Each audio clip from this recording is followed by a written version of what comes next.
James, சிறு குறு தொழில் தமிழ்நாடு கைத்தொழில் சங்கம் நீங்க எதிர்பார்த்தது என்ன கிடைத்திருக்கிறது? அதாவது மேடம், இந்த பட்ஜெட் அறிவிப்பு பொறுத்த வரைக்கும் ஒரு விஷயத்தில் இந்த அரசாங்கம் தெளிவாக இருக்கிறாங்க. ஏதாவது ஒரு விஷயத்தை ஹைலைட் பண்ணிவிட்டு பாக்கி அனைத்து விஷயங்களும் பின்னுக்கு தள்ளுவதில் தெளிவான பணி செஞ்சிட்ருக்கிறாங்க. அதுதான் இந்த பட்ஜெட்லேயும் நாங்கள் நடந்ததாக பார்க்குறோம். ஏன் கேட்டிங்கன்னா, இந்த 12 லட்ச ரூபாய் வரைக்கும் தனி மனித வருமான விலக்கு அளித்தது என்பது இந்தியா பெரும் பேசும் பொருளாக அதை மாற்றி, மற்றது இது டெவலப்மெண்ட்டு, மற்ற குறு சிறு நடுத்தர தொழில்கள் வளர்ச்சி, அதற்கான என்ன வழிகாட்டல் இருக்குது இந்த பட்ஜெட்டில் என்று பார்த்திங்கன்னா ஒன்றுமே இல்லை. அதில் நாங்கள் முதலாவது சொல்ல போனால் என்னன்னு கேட்டிங்கன்னா, ஜிஎஸ்டி அமலாக்கத்துக்கு பின்பு சிறு குறு நடுத்தர தொழில்கள் எல்லாமே ஒரே சமநிலைக்கு இவங்க கொண்டு வந்துட்டாங்க. நான் இந்த இடத்துல ஒரு விஷயத்தை குறிப்பிடணும். ஏன் கேட்டிங்கன்னா, இந்தியா சுதந்திரம் 50 இந்தியாவுக்கான சட்ட உரிமை கொண்டு வரும்போது 1450 பொருளுக்கு மேல் குடிசை தொழில் உற்பத்தி பொருள்னு ஒன்று இருந்தது. அப்போ நாடு பார்த்திங்கன்னா பெரும் வளர்ச்சி ஒவ்வொரு ஆண்டு அடைஞ்சிட்டு வந்தது. 91க்கு அப்புறம் பார்த்திங்கன்னா உலகமயமாக்கத்தில் இந்த அரசாங்கம் போனதுக்கப்புறம் கையெழுத்து போட்டதுக்கப்புறம் யார் வேணாலும் எந்த தொழிலில் வேணாலும் ஈடுபடலாம், பெரிய நிறுவனங்கள் குறுந்தொழில் ஈடுபடலாம்னுக்கப்புறம் இந்த சிறு குறு தொழில்கள் குடிசை தொழில்கள் அழிய தொடங்கிடுச்சு. அதோட தொடர்ச்சி பார்த்திங்கன்னா இந்த பட்ஜெட்டிலையும் அதோட எதிரொலிக்குது. நாங்கள் என்ன கேட்டிங்கன்னா, இந்த சமநிலையாக ஒரே சமநிலையை பெரிய நிறுவனங்களையும் குறுந்தொழிலும் பிரிக்க வேண்டும். இந்த குறுந்தொழில்கள் குறிப்பாக ஜாப் ஆர்டர் செய்பவர்களுக்கு 5% ஜிஎஸ்டி கொண்டு வாங்க. நாங்கள் கேட்டுகிட்டே இருக்கிறோம். ஜாப் ஆர்டர் தான் பண்ணுறோம். மேனுஃபேக்சரிங் பண்ணி நாங்கள் தெருவில் விற்க வரலது. ஒரு உற்பத்தி செய்கிற கம்பெனிக்கு அவங்க கொடுக்குற பொருளை மிஷினிங் பண்ணி கொடுக்குற தொழில். இன்றைக்கு வரைக்கும் இவங்க அதை ஏற்றுக்கொள்ள இந்த பட்ஜெட்டிலும் அந்த அறிவிப்பு சம்மந்தமாக எது இல்லைங்கிறது பெரிய எங்களுக்கு வேதனை கொடுக்கறது ஒரு விஷயம். ரெண்டாவது, அதே மாதிரி வட்டி சதவீதம் வங்கிகளில் ஏன் கேட்டிங்கன்னா, இந்த குறு வளர்ச்சி என்பது பணப்புழக்கம் ஏற்படுவது என்பது எல்லாமே நாட்டில் அதிகபட்சியான வேலை வாய்ப்புகள் கொடுக்குற இந்த சிறு குறு தொழில் தான். இந்த தொழில்கள் வளர்ச்சி காண்பதற்கான ஒரு தனி நிதி ஒதுக்கீடு வேண்டும் கேட்டோம்.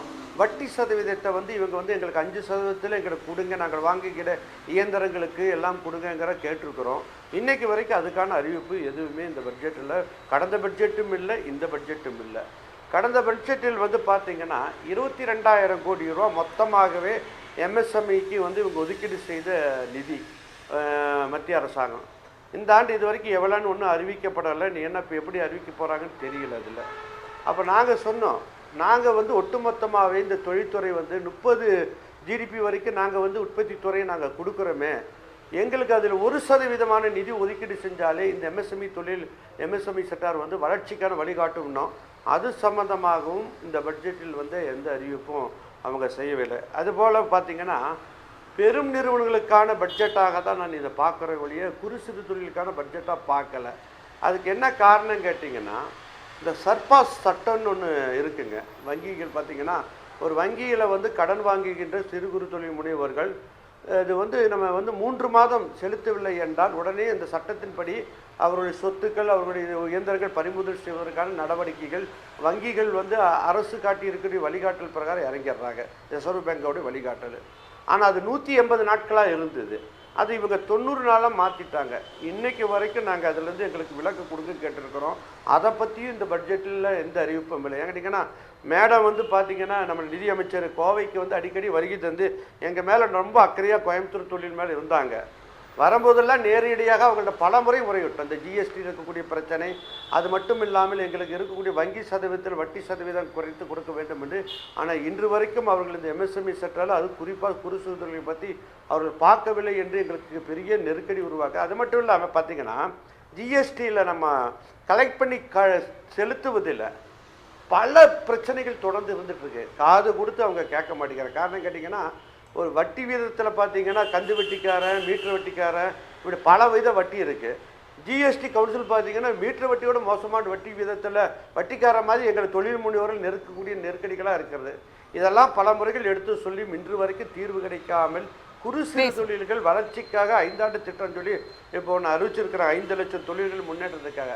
எங்களை பொறுத்த வரைக்கும் குறு சிறு தொழில்களுடைய வளர்ச்சிக்கான எந்த அறிவிப்பும் இந்த பட்ஜெட்டில் யதார்த்தமாக இல்லை என்பதால் நிதர்சன உண்மை என்று சொல்லிக்கிறேங்க. ஜேம்ஸ், அதாவது இந்த சிறு குறு தொழில்களுக்கு தான் அந்த புதிய திட்டம் இந்தியன் போஸ்ட்டை அதாவது போஸ்ட் ஆஃபீஸை மையமாக வைத்து கேட்டலிஸ்ட் பண்ண போகிறோம் அப்படின்னு சொல்லியிருக்கிறாங்க. குறிப்பாக வந்து women self help groups, MSME and large பிஸ்னஸ்ன்னு சொல்கிறாங்க. அது உங்களுக்கு பலன் அளிக்குமா?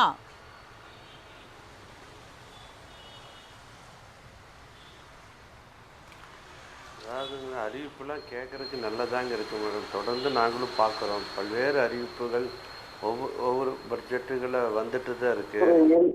அது அனுபவிக்கக்கூடிய வாய்ப்புகளும் சந்தர்ப்பம் நடைமுறையில் அது அனுபவிக்கக்கூடிய வாய்ப்புகளும் சந்தர்ப்பங்களும் குறு சிறு தொழில் கிடைக்கிறது இல்லைங்கிறத யதார்த்தமாக நாங்கள் அனுபவிச்சுட்டு இருக்கோங்க மேடம். இப்போ 2 விஷயம் நான் மறுபடியும் உங்களுக்கு நினைவுபடுத்துகிறேங்க மேடம். தொழில் புதிதாக வருபவர்கள் ஒரு சாரார், ஏற்கனவே தொழில் ஈடுபட்டு கொண்டிருக்கிறவங்க இன்னொரு சாரார். இப்போ வருபவர்களை ஊக்குவிக்கணும், ஏற்கனவே தொழில் இருக்கிறவங்களை ஊக்குவிக்கணும். அதுதான் ஒரு அரசோடைய வழிகாட்டுதலாக இருக்கணும். ஏற்கனவே இருக்கிற இந்த தொழில் இருப்பவர்களுக்கான வழிகாட்டல் பார்த்தீங்கன்னா நாங்களும் ஒவ்வொரு பட்ஜெட்டிலும் காட்டுவார்கள், அதுக்கான அறிவிப்பு மட்டும் இது வரைக்கும் இல்லைங்கிறத யதார்த்தம் உண்மைங்க. இதை தான் நாங்கள் மறுபடியும் நினைவூட்டிகிட்டே இருக்கிறோம். இருக்கிற செயல்படுகின்ற தொழில்துறைகளுக்கு என்ன அறிவிப்பு இருக்குன்னு பார்த்தீங்கன்னா ஒன்றுமே இல்லை. புதிய புதிய அறிவிப்புகள் விதவிதமாக அறிவிக்கிறாங்க. பார்த்தீங்கன்னா இப்போ 5 லட்சம் தொழில் முனைவோர்களுக்கு வழிகாட்டப்படும் சொல்லியிருக்கிறாங்க. பல்வேறு வகையில் சொல்லிகிட்டே இருக்கிறாங்க.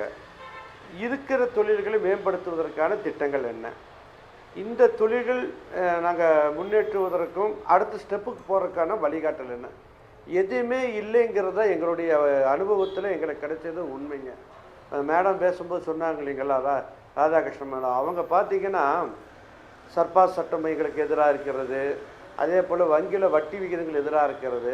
இன்னொன்று பார்த்தீங்கன்னா தமிழ்நாடு கவர்மெண்ட்டு மிஷினரி வாங்குறதுக்கு 25% மானியம் கொடுத்து ஊக்குவிக்கிறாங்க. நாங்கள் வாங்கக்கூடிய மிஷினரிக்கு சென்ட்ரல் கவர்மெண்ட் 15% தந்துட்டு இருந்தாங்க. அதை நிறுத்திட்டாங்க. அது திருப்பி கொடுங்க கேட்டுட்டு இது வரைக்கும் தரலை. இதுதான் எங்களுக்கு இருக்கக்கூடிய நெருக்கடிங்க. எந்த விதமான மைக்ரோ ஸ்மால் இண்டஸ்ட்ரீஸுக்கு எந்த விதமான அறிவிப்பும் எந்த வித சப்போர்ட்டும் மத்திய அரசின் பட்ஜெட்டில் ஒவ்வொரு பட்ஜெட்டில் எதிர்பார்க்குற கிடைக்கல. அது கிடைக்கணும். அது எப்படி நாங்கள் யூட்டிலைசேஷன் பண்ண போகிறோம் எங்களுக்கு தெரியல. அதே மாதிரி வங்கியில் நண்பர் பேசுன போது சொன்னார், வட்டி விகிதங்கள் ஒவ்வொருத்தருக்கும் ஒவ்வொரு மாதிரி இருக்கிறது என்று. அது வேறு செட் ஆகுது. தொழில்துறைக்கான வட்டி விகிதங்கள் 11.5 12.2 வருது, சராசரி வருது. இப்போ எங்களுக்கு இந்த 5% ஊக்குவிக்கிறதுக்காக நாங்கள் கேட்டுட்ருக்குறோம். மைக்ரோ இண்டஸ்ட்ரீஸ் இன்வெஸ்ட்மெண்ட் உள்ளே போடணும், அதை மேலே ஏற்கனவே டெவலப்மெண்ட் விஸ்தரிப்பு பண்ணணும்னு கேட்குறோம். அதுக்கான எந்த சட்டமும் இவங்க கொண்டு வரல. இப்படி பார்த்தீங்கன்னா தொடர்ந்து ஏற்கனவே இயங்குகின்ற தொழில் முனைவோர்களுக்கான எந்த விதமான எங்களுக்கு வாய்ப்பு கொடுக்கலைங்கிறது திருப்பி சொல்லிகிட்டே இருக்கிறோம். இந்த பட்ஜெட்டில் எங்களுக்கு எது தரலைங்கிறத நான் மறுபடியும் சொல்கிறேங்க மேடம்.